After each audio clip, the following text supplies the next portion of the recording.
ও ভাই পাতা তো রুইলাম, পানি দেওয়া লাগবে তো। ওরে শ্যামলা, তোর পানি দেওয়ার জন্যই তো আসিলাম। এই দেখ কি অবস্থা, এই চেনম্যান দিয়ে এগুলো বাইন্দে রেন্দে থুতে আই না, রাত্রি সরে নিয়ে যাওয়ার ভয়। দাঁড়া, এইটা ধর। ভাই তুমি কনে শোনো, হ্যাঁ কি হয়েছে? ওই পাশে তো তোমার ভুই সে ড্রেন কেটে ফেলাচ্ছে। কি বলিস? চল দিনি। তাহলে এটা তো ওই করা হয়ে গেল, তা তুমি কি মেশিন স্টার্ট দিতে পারবা না? হ্যাঁ ভাই। তাহলে তুমি মেশিন স্টার্ট দাও, আমি ড্রেন কাটি। আজব ব্যাপার, বর্ষাকালে মানুষের ড্রেন কাটিয়ে বইতে পানি দেওয়া লাগতেছে। উঁচু জমি কলাম, মাটিটা কাটাই দে। কি রস এই জায়গা? খেতে পানি দেবো তাই স্যালো রেডি করতেছি। বুই রয়েছে ডাঙ্গার উপরে, আরে ডাঙ্গার পরে পানি তুলে যায়। এই তুই ওই জায়গা কি করছিস? এই থাম থাম। এই কি রে? এ ভাই আসতেছি, কি হয়েছে? আরে ভাই কি হলো? তুমি আবার এসে ডাকাডাকি করতেছো কেন? কি সমস্যা? কি সমস্যা মানে? তুই যে আইলটা কাটতেছিস, তুই কারে বলি আইল কাটতে আসিস? আরে ভাই আমি তো আইল কাটতেছি রে, ওই ড্রেনটা পরিষ্কার করতেছি। ওই যে উপরে রনি ভাই জমি, ওই জমিতে একটু পানি দিতে হবে বুঝলে। তুমি যে আইলটা কাটতে চাও, তো এই ভুইটা যে আমাকে কাছে একবারও শুনি চাও তুমি? তার চেয়ে বড় কথা, মানসি যখন আমার বইয়ের পর দিয়ে পানি দিতে পারো, আমার বইতে পানি দিলে কি তোমার সমস্যা? সে তো দেওয়া যায়, তা তোমার কি লেনদেন কি বলো? লেনদেন খারাপ? কি লেনদেন খারাপ রে? রনি কষা ভাঙ দিনি। এই নাও। এই কষা দেখেছিস? এই কষা দিয়ে একদম বাড়ি মারি ফেলাম দেখছিনি। তুমি কথা দিবে আর আমি কুদাইল নিয়ে গিয়ে কিতকিত করতে দাঁড়াইছে না, এই কুদাইল দিয়ে দুইবার একদম ফাইল করে গেলাবো। মানুষ তো না তুমি, শালা চিটার বাটপার লোক। আরে যন্ত্রণা, একটা ভুই নিয়ে যে কি বিপদে আসি। কি কি কিসের সিটার বাটপার কি দেখি বুঝলাম ওরে না। ভাই ওই দিক শুনে লাভ আছে, তুমি আমার তো শোনো।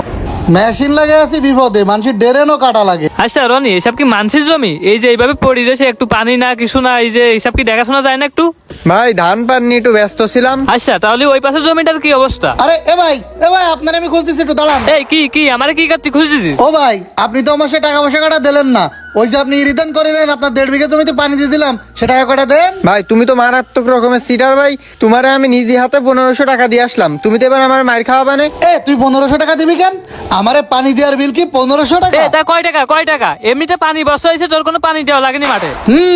গাল গল্প না, সবাই 5000 করতেছে, তা তুমি আমারে 5000 টাকা দিতে পারবা না? ওরে আমারে ধর, এমনিতে ধান বেশি 5000 টাকা আছে না, আর ওরে 5000 টাকা দেবে। ধানের কাছে লস। আচ্ছা যা, তোর আরো 1500 টাকা বাড়াই দিবা না এর কাছে। চল। ওই কথা না শুনে কলেজ যাচ্ছে। আর কিরাম ধানের লস গেছে আপনার? 20 কাউন্ট আছে 5000 টাকা করে। আপনি তো আমার বাড়ির সামনে 8-10 কাউন্ট বেচছেন। আর ধানের কথা তো নাই কলাম, আপনি যে এতগুলো টাকা 20 বেচলেন, আপনার তো 1 কাউন্ট 20 টাকা চাইছি আমি। ওরে বাবা রে, এত কষ্ট করে ধান চাষ করি, তোমার আমি বিচুলির দাম সব দিয়ে দিই, তাই না? এরম করলি বলে কোনো টাকা দেবো না। হ্যাঁ যাও, তোমার 1500 টাকা দিয়েছিলাম, ওইটাও দেবো না।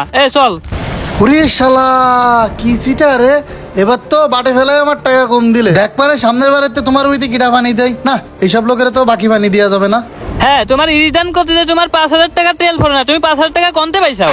না আমাকে মানে মেশিন ছিল না, 3000 টাকারও তেল পড়ে না, তুমি 5000 টাকা কেমনে লেখো? সুন্দর একটা কথা কই দিলে। মেশিন তো চলতি, শুধু তেলই লাগে, ওর মোবিল লাগে না, ওর সার্ভিসিং লাগে না। তার চেয়ে বড় কথা, বোরিং করতে কয় টাকা লাগলো তুমি জানো? তোমরা আমার প্রতিবেশী হইলে বিঘা চলতে 4000 টাকা, তোমাকে 1.5 বিঘা জমি হিসাবে 6000 টাকা হয়। মানবতা করে 5000 টাকা কই? সব গাল গল্প দাও না। হ্যাঁ তুমি আমার টাকা দিলে 1500, তাও 20 টাকা 50 টাকা 100 টাকা করে দিতে শেষের দিন। ওইদিকে আমি বাজার করে খাবো। হ্যাঁ আর মেশিন যদি নষ্ট হয়, সমিতির থেকে সুদের টাকা দিলে আমি মেশিন ঠিক করবো। পারিস নে মেশিন পুষ্টিটা, মেশিন কিনতে গেছিস কি জন্য? আমার জমির পর দিয়ে আমি পানি দিতে দেবো না তো দেবোই না। তুমি দিবা না, তোমার গাড়ে দেবে। কুদাইল দেয়ছো একদম, তোমার ভাড়ি আলাবো। তুমি ভালো জমি মারাইছো। কুদাইল দিয়ে কিন্তু তোরা আমি চুলা আমার নিয়ে তো কিন্তু ফেলাবো। কথা রয়েছে। থাম তোরা।